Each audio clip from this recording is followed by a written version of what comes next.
Hi, my Facebook friends and my YouTube subscribers. মই জয়ন্ত। মই 3000 kilometre এটা ৰাইড কৰিবলৈ ওলাইছোঁ মোৰ মিটিঅৰ 350খন লৈ কিনে।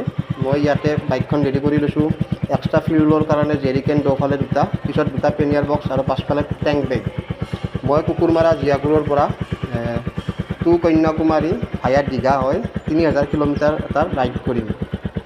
এই 3000 কিলোমিটাৰ ৰাইডত মোৰ গাড়ীখনে কিমান তেল খায়, মই ক'ত ষ্টে কৰিম, কেনেকৈ দীঘা যাই পাম, তাৰ পৰা কেনেকৈ কন্যাকুমাৰী যাম, গোটেইখিনি বস্তুৱে মই আপোনালোকক বুজাই দিম। কেতিয়াবা আপোনালোকে গ'লেও এই বস্তুটো চাই কিনে মানে যাব পাৰিব আৰু।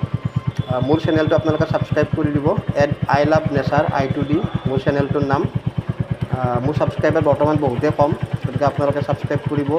মই কুকুৰমাৰা জীয়াকুৰৰ পৰা কন্যাকুমাৰী ভায়া দীঘা হৈ যাবলৈ ওলাইছোঁ।